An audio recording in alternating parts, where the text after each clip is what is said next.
यूं ही नहीं ताज ताज बन जाता है। शिल्पकारों का हुनर और चुनिंदा संगमरमर ताज को नायाब बनाते हैं। कुछ ऐसे ही चुनिंदा जगहों से बस खास ही चुनकर लाता हूँ। कतरे कतरे को मैं हीरे सा परखता हूँ। यूं ही नहीं मैं रजनीगंधा बन जाता हूँ। देश के भीतर हर किसी को अपने धर्म को जीने, ईश्वर के प्रति आदर और प्रेम भाव रखने का पूरा अधिकार है और यह हमें संविधान देता है अधिकार। होना भी चाहिए।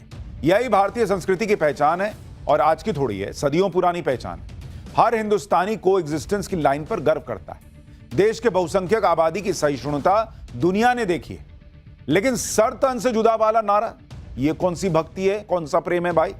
इस पर गंभीरता से विचार उन लोगों को करना चाहिए जो ऐसी नफरती भीड़ के हिमायती बन जाते हैं। धर्म पूछकर गोलियां मारने वाले ऐसे ही नारों को अपनी ढाल बना लेते हैं। यह नहीं भूलना चाहिए। आपने सुना होगा इंडोनेशिया के राष्ट्रपति प्रोबोवो सुबियांतो को यूनाइटेड नेशन में स्पीच दे रहे थे और स्पीच के अंत में उन्होंने ओम शांति ओम का उद्घोष किया। इंडोनेशिया वो देश है जहां दुनिया की सबसे ज्यादा मुस्लिम आबादी रहती है। सुबियांतो खुद मुसलमान है, लेकिन कट्टरपंथ के सख्त खिलाफ है। भारत के अंदर के कुछ कट्टरपंथी मौलानाओं और मुस्लिम नेताओं को सुबियांतो से सीखना चाहिए बॉस, क्योंकि ओम शांति ओम कहना तो छोड़िए, कई ऐसे लोग भी मिल जाएंगे आपको इस देश में जो वंदे मातरम तक मुंह से नहीं निकाल पाते। देश के कट्टरपंथी मौलानाओं और मुसलमानों को भड़काकर राजनीति करने वाले चेहरों को इंडोनेशिया के मुस्लिम राष्ट्रपति प्रबोवो सुबियांतो से चिढ़ हो सकती है, क्योंकि सुबियांतो भले एक मुस्लिम हैं, लेकिन उनकी धारा कट्टरपंथी जमात और उसके जहरीले सिर तन से जुदा हो जाने वाले फलसफे के बिल्कुल उलट है। यूनाइटेड नेशन में अपने छोटे से भाषण में सुबियांतो ने मानवता से भरे दिलों को जीत लिया।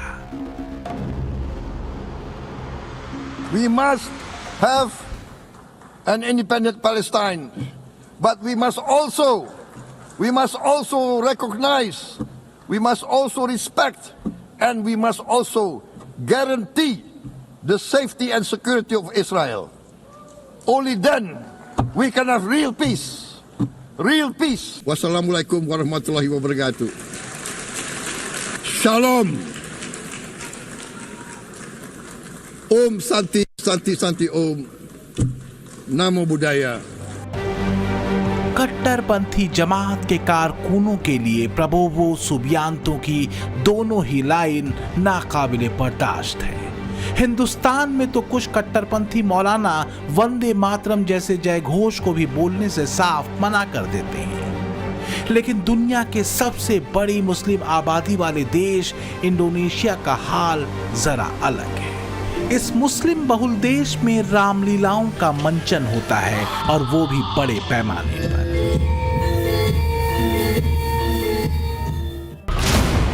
1973 में पहली बार इंडोनेशिया ने अंतर्राष्ट्रीय रामायण सम्मेलन का आयोजन किया था। राम कथा पर आधारित इंडोनेशिया की प्राचीनतम कृति रामायण काकाविन है, जो 9वीं शताब्दी की रचना बताई जाती है। परंपरा के मुताबिक इसके रचनाकार योगीश्वर हैं। इंडोनेशिया की राम कथा में हनुमान को आनोमान कहा जाता है। इतना ही नहीं, 27 दिसंबर को इंडोनेशिया की आजादी के दिन बड़ी संख्या में युवा हनुमान का वेश धर के समारोह की परेड में शामिल होते हैं। दरअसल मुद्दा मजहब का नहीं, बल्कि मजहबी कट्टरपन का है। उस गोलबंदी का है जिसे मुसलमानों को भड़काकर या उकसाकर सियासी पैंतरेबाजी के तौर पर खड़ा करने की कोशिश होती रही है। हद तो ये है कि कानपुर की जिस घटना को लेकर इतना बवाल काटा गया या शक्ति प्रदर्शन किया गया, उस घटना के पीछे की सच्चाई भी कुछ और ही थी। आई लव मोहम्मद को जरिया बनाकर कुछ लोग माहौल खराब करने की कोशिश कर रहे हैं, तो वहीं कुछ लोग अपनी राजनीति चमका रहे हैं। उधर आई लव मोहम्मद का जवाब अब आई लव महादेव के पोस्टर और नारों से भी दिया जा रहा है। आई लव मोहम्मद के नाम पर बिना वजह जो हंगामा हुआ, उसका जवाब किस तरह से दिया जा रहा है। मुंबई में गरबा पंडालों में आई लव महादेव के पोस्टर लेकर लड़कियां और महिलाएं गरबा खेल रही हैं। पंडाल में बैठी हर महिला, लड़की, यहां तक कि बच्चियों के हाथ में भी आई लव महादेव के पोस्टर आ गए हैं। अब जरा वहां से भी रिपोर्ट देखिए।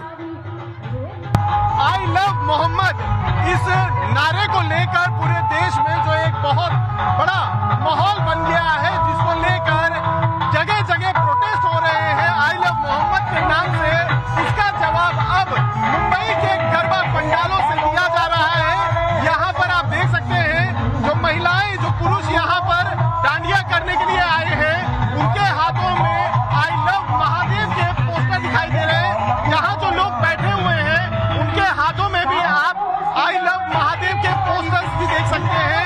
महिलाओं समेत जो पुरुष हैं, छोटी बच्चियां हैं, ये सभी, यानी दोनों तरफ से अपना अपना मामला चल रहा है। फिलहाल तो यूपी में योगी ने समझा दिया है कि कानून से खेलने वालों को बख्शा नहीं जाएगा। माहौल बिगाड़ने की कोशिश होगी तो फिर उसके साइड इफेक्ट भी भुगतने पड़ेंगे। देश अगर तरक्की करेगा तो फायदा सबका ना है भाई, ये बात समझने की जरूरत है। पीएम मोदी 2047 के भारत के विजन को लेकर चल रहे हैं। यह विजन किसी एक पंथ, धर्म या मजहब के लिए नहीं है, बल्कि हर भारतीय के लिए। यह समझना तो होगा कि अर्थव्यवस्थाएं या अराजकता देश को सिर्फ पीछे ले जाएंगी। ज्यादा दूर जाने की जरूरत नहीं है, पाकिस्तान, बांग्लादेश और नेपाल का हाल देख लीजिए। यह भी समझने की जरूरत है कि पाकिस्तान बस एक मौके की फिराक में बैठा है। हैरानी तब होती है जब भीड़ तंत्र को शांत करने के बजाय कुछ कट्टरपंथी मौलाना या सियासी नेता आग में घी डालते हैं। लेह में अशांति फैलाने की साजिश जिस तरह से रची गई, उसके बाद तो और चौकन्ना होने की जरूरत है। एक सवाल यह भी उठ रहा है कि जेनजी के नाम पर कोई और गेम नेपाल मॉडल पर चलाने की साजिश तो नहीं है, क्योंकि कुछ मीडिया रिपोर्ट्स के मुताबिक जो लेह में हुआ उसके पीछे विदेशी साजिश की बातें सामने आ रही। लाइन बहुत सीधी सी है, रास्ते कई हैं, मंजिल एक। मुद्दा मान अपमान का नहीं है, बल्कि अपनेपन का है। संभलने और सतर्क रहने का है।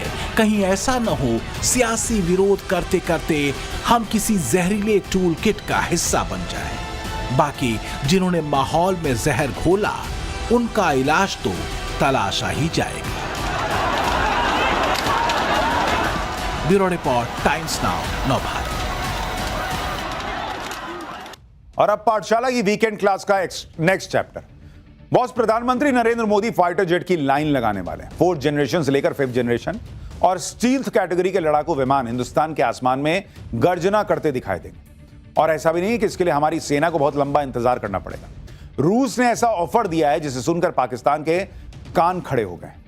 जिस Su-57 को टेक्निकल प्रॉब्लम की वजह से कुछ साल पहले भारत ने इग्नोर कर दिया था, अब रूस उसमें सुधार कर रहा है। और न सिर्फ चेंजेस किए जाएंगे, बल्कि एक साथ कई प्रस्ताव भी दिए गए हैं।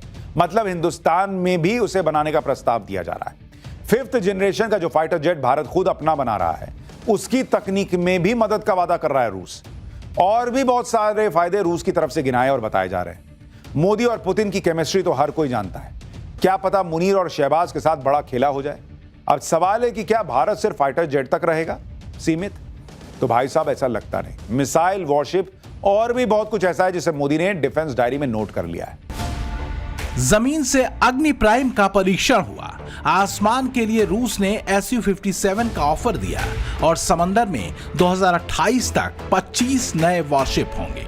ये हिंदुस्तान का जल, थल और नभ वाला फ्यूचर प्लान है, जिसने दुश्मनों की नींद उड़ा दी है।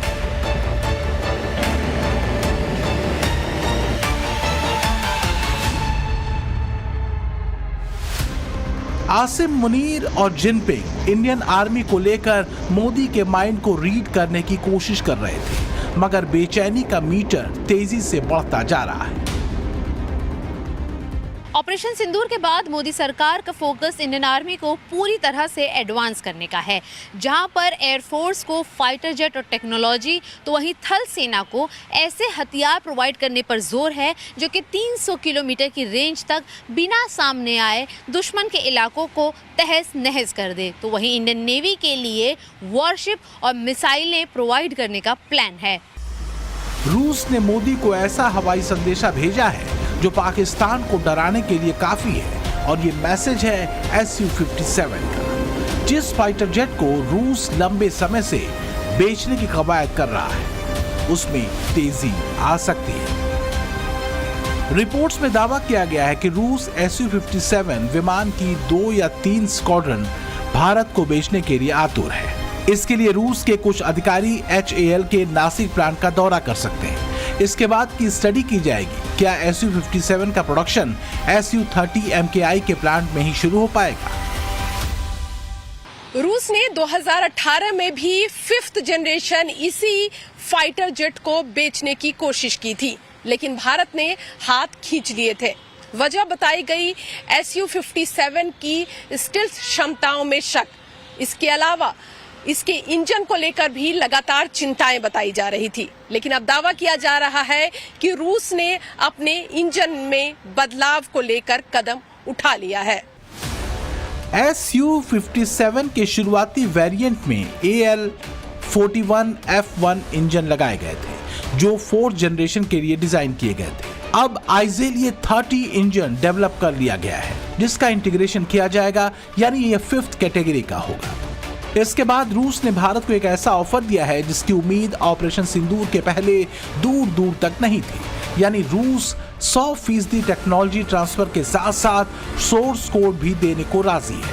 रूसी कंपनी ने HAL के जरिए कुछ फाइटर जेट बनाए जाने का भी प्रस्ताव रखा है, यानी मेक इन इंडिया विमान भी होगा और टर्म्स एंड कंडीशन भी अपने हिसाब से होगी। इंडियन एयरफोर्स के पास राफेल है, मगर उसका सोर्स कोड फ्रांस की कंपनी ने नहीं दिया है। भारत का जोर अब ऐसे फाइटर प्लेन को लेकर है जिसे लेकर टेक्निकली तौर पर बहुत ज्यादा माथापच्ची नहीं करनी हो। और MiG-21 के रिटायर होने के बाद रूस ने बड़ा मौका देखते हुए अपना दांव चला है। रूस का दावा है कि Su-57 ऐसा हवाई कवच है जो भारत को आसमान का बेताज बादशाह बना देगा। इसकी खूबियां और खासियत भी डिटेल में बताई गई हैं। सुखोई 57 दुश्मन के रडार में नहीं आता है। इसकी रेंज 5500 किलोमीटर है।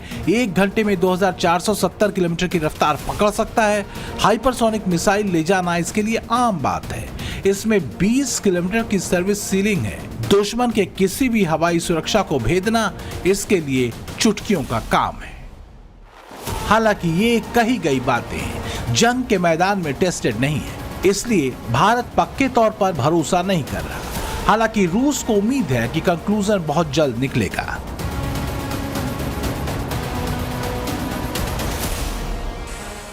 Su-57 का जो ऑफर है हिंदुस्तान के लिए बड़ा लाभदायक होगा। मेरे मुताबिक हमारे पास अभी 2 ऑप्शंस हैं, या तो F-35 जो बहुत महंगा है, $800 मिलियन का एक जहाज़ है, उसी कीमत में आप 2 Su-57 खरीद सकते हो। फिर जो F-35 है उसके मेंटेनेंस कॉस्ट जो है, उसके स्पेयर पार्ट्स कॉस्ट जो है, बहुत ही कॉस्ट प्रोहिबिटिव है। हिंदुस्तान वास्तव में हमारी इकोनॉमी अफोर्ड नहीं कर सकती।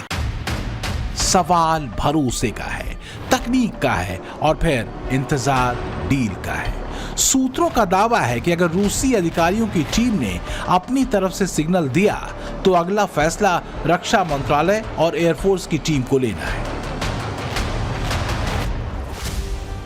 Su-57 की एक स्क्वाड्रन में 18 जेट होते हैं। अगर 3 स्क्वाड्रन पर बातचीत हुई तो मतलब 54 की डील होगी।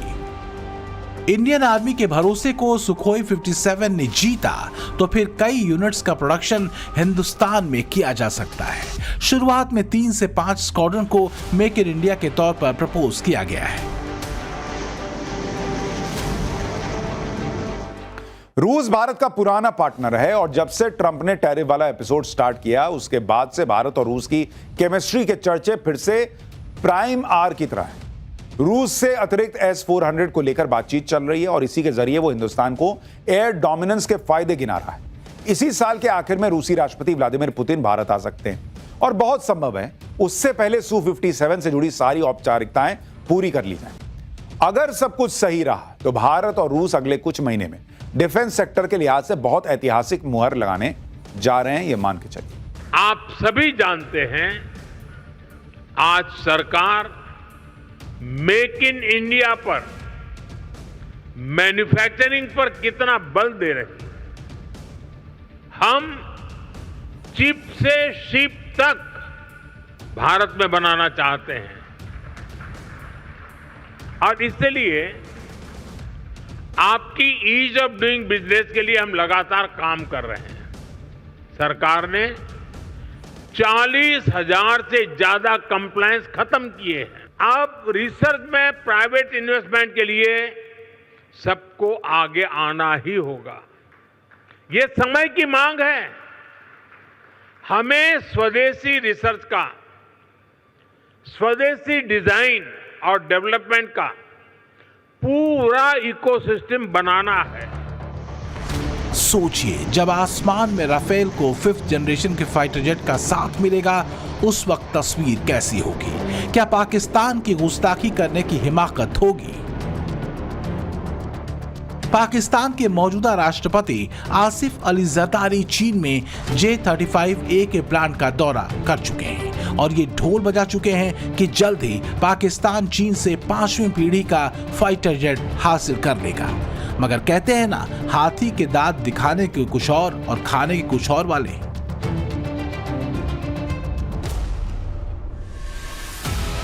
दावा किया जा रहा है कि पाकिस्तान ने भारत के संभावित हमले के डर से ये नैरेटिव फैलाया, इसलिए कई महीने बीतने के बावजूद उसकी चीन से J-35A को लेकर डील नहीं हो पाई है। हालांकि मुनीर के इस इफ एंड बट के बीच भारत बड़ा गेम कर सकता है। रूस ने यह भी ऑफर दिया है कि सुखोई 57 सौदे के बाद एमका यानी एडवांस मीडियम कॉम्बैट एयरक्राफ्ट को टेक्नोलॉजिकल हेल्प उसकी तरफ से प्रोवाइड कराई जाएगी।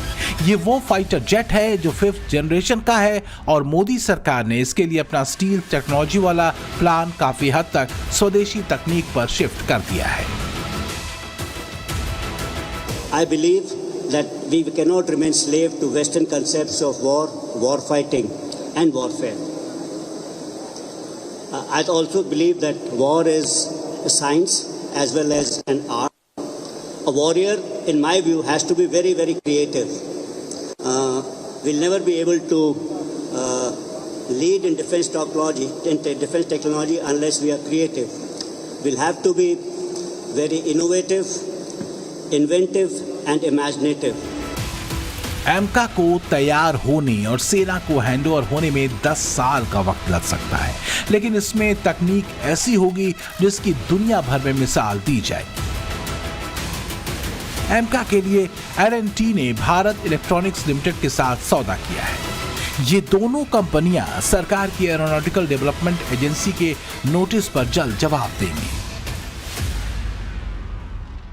हिंदुस्तान एरोनॉटिक्स लिमिटेड भी इस प्रोजेक्ट में तैयार होने वाले इंजन में अहम भूमिका निभा सकते हैं।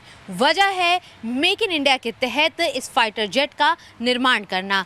सरकार ने इसके शुरुआती चरण में 15,000 करोड़ के खर्च का अनुमान लगाया था। वहीं कंपनियों को भी टाइमलाइन के हिसाब से काम करने को कहा था।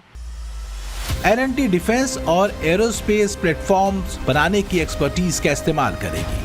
फाइटर जेट के निर्माण और उसके सिस्टम को इंटीग्रेट करने पर ध्यान दिया जाएगा, जबकि BEL अपनी डिफेंस इलेक्ट्रॉनिक्स और प्रणालियों पर फोकस करेगी। मतलब विमान के लिए जरूरी एडवांस्ड एवियोनिक्स, रडार और संचार प्रणालियों को डेवलप करने का जिम्मा भारत इलेक्ट्रॉनिक्स लिमिटेड के पास रहेगा। हालांकि सवाल वही है कि क्या 2035 तक का इंतजार सेना करेगी, जबकि उसने हर साल 35 से 40 नए लड़ाकू विमानों की मौजूदा दौर में जरूरत बताई है। ऐसा नहीं है कि सिर्फ Su-57 या AMCA को ही मोदी सरकार ने टॉप प्रायोरिटी पर रखा है। एयरफोर्स का परचम बुलंद हो और सेना की जरूरतों को भी पूरा किया जा सके, इसके लिए मोदी सरकार होमवर्क के साथ आगे बढ़ रही है। रक्षा मंत्रालय का हिंदुस्तान एरोनॉटिक्स लिमिटेड को दिया गया नया कॉन्ट्रैक्ट इसी बात का सबूत है। तेजस मार्क 1A फाइटर जेट की दुनिया में इसकी धमक सुनाई देने वाली है, क्योंकि तेजस के इस अगले वेरिएंट के लिए मोदी सरकार संकल्पित है। केंद्र सरकार ने 97 तेजस मार्क 1A के लिए HAL के साथ 62,370 करोड़ की डील की है।